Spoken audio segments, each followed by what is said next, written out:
कुणी पॉम करावं, कुणी बिरेक मारावं.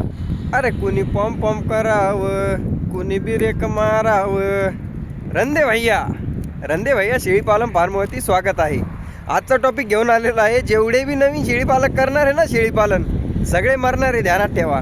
काय काय मुद्दे आहे ते नीट ऐकन मग मला घोडे लावा. कुणी आडवा आला तर म्या बिरीक मारावं, कुणी आडवा आला तर म्या बिरीक मारावं. चला, कुणी बाजूला सरावं, कुणी पॉम करावं, कुणी आडवा आला तर म्या बिरीक मारावं. चला, नमस्कार.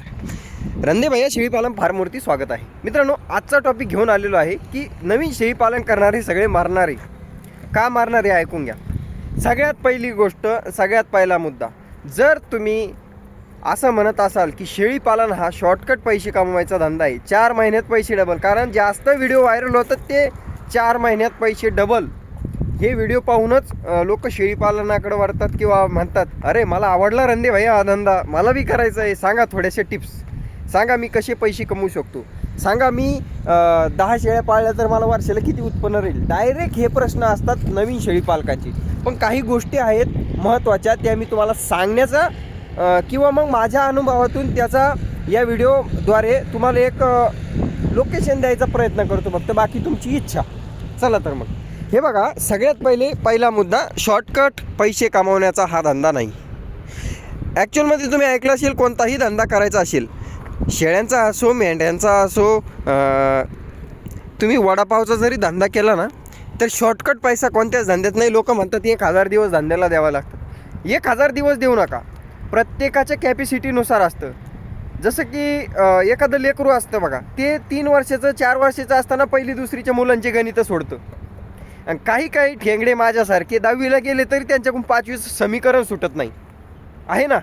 तर मग अशातला विषय असतो बघा, की प्रत्येकाचा तो समजून घेण्याच्या कॅपॅसिटीचा, अभ्यासाचा, त्याच्यानंतर त्याचं त्या धंद्यावर, त्या जनावरांवर लक्ष देण्याचा एक तुम्ही असं म्हणू शकता दृष्टिकोन असतो, कॅपॅसिटी असते.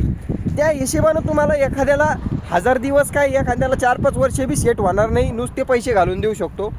आणि एखादा 6 महिन्यात, वर्षभरातच ट्रेन होऊन जातो या धंद्यामध्ये. तुम्ही शिकता कसं हे महत्त्वाचं आहे, तुमचा गुरु कोणता हे बी महत्त्वाचं आहे, तुम्ही व्हिडिओ बघता कोणते हेही महत्त्वाचं आहे. कारण सगळ्या गोष्टीला अनुसरून तुमचा धंदा चालत असतो, ही गोष्ट ध्यानात ठेवा. आणि धंद्यामध्ये गुरु सगळ्यात महत्त्वाचा असतो, ही बी गोष्ट ध्यानात ठेवा.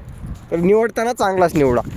पुढची गोष्ट म्हणजे काय, शॉर्टकट कमवण्याचा धंदा नाही. समजलं का? नाही समजलं, मी समजून सांगतो. हे बघा, काही लोक काय करतात, यूट्यूबवर व्हिडिओ बघतात की 3 महिन्यात पैसे डबल, बरोबर, 2 पिल्लं होतील, मग ते पिल्लं विकल्या जातील, मग त्यांच्या पिल्ल्याच्या पैशामधून शेळी नील होईल. काही लोक कर्ज काढून शेळीपालन करतात, काही लोक सावकारी कर्ज घेतात, काही लोक गोल्ड लोन करतात, काही लोक होम लोन करतात. आहे नाही ते सगळं हात धुवून बसतात. ही गोष्ट ह्या शेळीपालनाची आहे. याच्यात कुठं चुकतात शेळीपालक ते मी तुम्हाला आज सांगणार आहे. चला तर मग हे बघा, सगळ्यात पहिला मुद्दा की व्हिडिओ चुकीचे बघितले तुम्ही.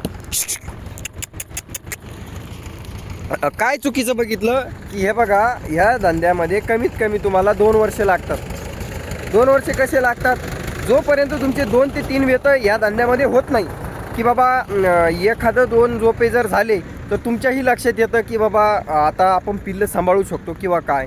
सुरुवातीला डायरेक्ट गाभण शेळ्या तुम्ही खूप लांब ट्रॅव्हल करून घेऊन गेले तर काय होतं, एखाद्या वेळेस तुम्हाला डिलिव्हऱ्या जमत नाही, एखाद्या वेळेस गाभडते शेळी, जार अटकतो, पिल्लं मरतात, शेळ्या बी मरतात, XYZ भरपूर गोष्टी होतात. आणि हा धंदा आहे, जसं माणसाचा एका रात्रीचा भरोसा नाही, कधी रंदे भयाला अटॅक येईन आणि उद्या भावपूर्ण श्रद्धांजली रंदे भया होईल, तसंच ह्या जनावराचा बी काही भरोसा नाही, एका दिवसात कळपच्या कळप आडे पडतात. ही गोष्ट ध्यानात ठेवा, बरोबर आहे का नाही.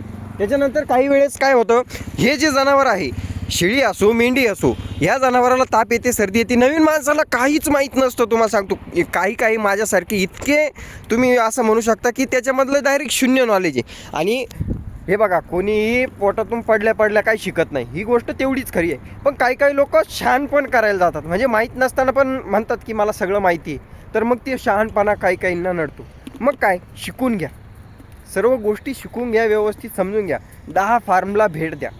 दुसरी गोष्ट, चालू करण्यापूर्वी कमीत कमी 2 वर्ष चालेल ह्या हिशोबानं चालू करा. 6 महिन्यामध्ये तुम्हाला ह्या शेळ्या पैसे देणार नाहीत. मी पहिले पण सांगत आलेलो आहे की शेळीपालन चालू करायचं असेल तर 2 वर्षाचा अन्न पाण्याचं बॅकअप तुम्ही तुमच्याजवळ ठेवा. म्हणजे काय, तुमच्याकडं जर खाय प्यायचे वांदे असतील, डायरेक्ट हातावर घर असेल, तर तुम्ही कर्ज काढून शेळीपालन करू नका. हे माझं प्रांजळ मत असतं. कारण ही शेळी तुम्हाला 2 वर्षात किंवा वर्षात 6 महिन्यात उत्पन्न देईलच याचा घंटा काही भरोसा नाही. तुम्हाला पहिल्यापासून सांगतो मी. याचं कारण असं आहे, इमानदारीनं सांगतो, याचं कारण असं आहे की शेळ्या गाभडतील, मरतील, पिल्लं मरतील, मरतूक होईल, एखादा साथीचा आजार येईल, याचा काहीच भरोसा नसतो. आणि तुम्ही जर बाहेरून कर्ज काढून शेळीपालन चालू केलं आणि ते शेळीपालन चालू करत असताना किंवा चालू केल्यानंतर जर तुम्हाला अशा अडचणी आल्या तर तुमचा हातचं बी जायचं आणि मग पुन्हा जे झालेलं कर्ज आहे ते फेडता फेडता तुमचे नाके नऊ येतात. ही गोष्ट ध्यानात ठेवा. त्याच्यामुळं कर्ज काढून केल्यापेक्षा हे बघा, सुरुवात छोटी करा, एकदम सुरुवात मोठी करू नका. जर तुमच्याकडं लगेच हातावर जिंदगी असेल तर. दुसरी गोष्ट, 2 वर्षाचं बॅकअप का, जेणेकरून हे बघा, एखाद्या वेळेस फेल जाईल, एखाद्या वेळेस पिल्लं मरतील, एखाद्या वेळेस शेळ्या गाभडतील, काहीही होऊ शकतं. लांबून शेळ्या आणतो, काहीही होतं, तर त्या गोष्टी आहेत. दुसरी गोष्ट, शेळीपालन किंवा शेळीपालक का मारतात, हे बघा, काही XYZ गोष्टी अशा असतात त्या अचानक येतात, त्याला काहीच पर्याय नसतो, बरोबर. कदाचित एखाद्या आईवडिलाची डेथ होऊ शकते किंवा मग जो पार्टनर आहे तो नाही म्हणू शकतो धंद्याला. निम्मा धंदा चालू केल्यानंतर XYZ काहीही अडचणी येऊ शकतात. तर त्या गोष्टीला सांभाळून तुम्ही तो धंदा चालू करा किंवा मग त्या गोष्टी ध्यानात ठेवून तो धंदा चालू करा. जेणेकरून एक माणूस नसला तर मी स्वतः करील, दुसऱ्याच्या भरोश्यावर हा धंदा होत नाही.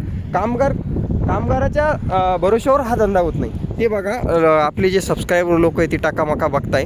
चला अजून पुढच्या गोष्टी सांगतो तुम्हाला. एक गोष्ट तुम्हाला कळली की कामगाराच्या भरोश्यावर हा धंदा होत नाही.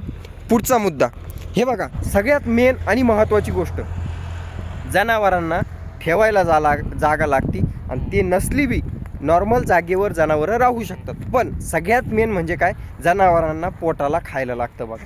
सगळ्यात मेन तर चारा नियोजन आहे. लोक बंदिस्त करतात आणि चाराच नसतो. कडबा कुट्टीवर, ऊसाच्या वाड्यावर शेळ्या मेंढ्या राहत नाही भाऊ, ही गोष्ट ध्यानात ठेवा.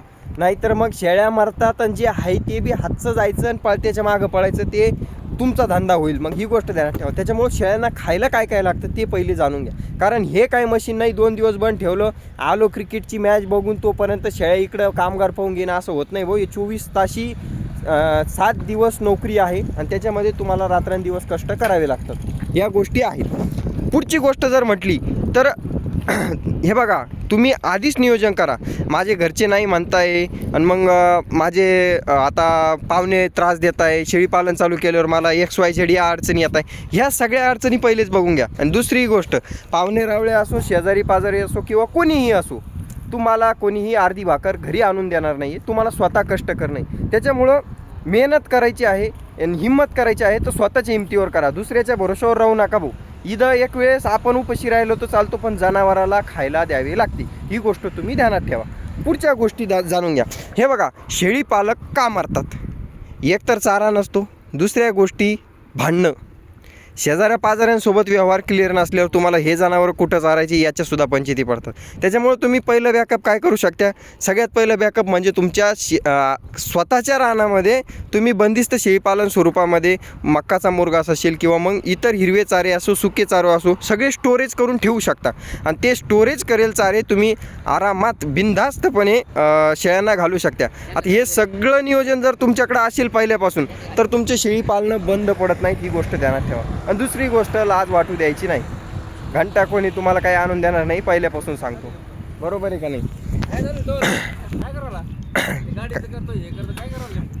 काहीतरी करावं लागतं ना भाऊ, पोटा पाण्याचा प्रश्न आहे. पुढची गोष्ट, हे बघा, शेळीपालक का मारतात, प्रॉपर नियोजन नसणं.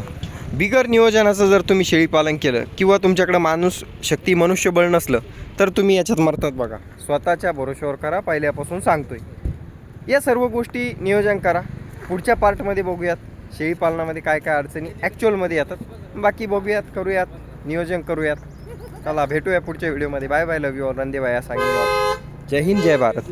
चला, याच व्हिडिओचा पुढचा पार्टी येईल, त्याच्यात व्यवस्थित समजून सांगतो नंतर. धन्यवाद, bye bye, love you all. Bye bye. बघा आपले कोकरं कसे झालेत मस्तपैकी.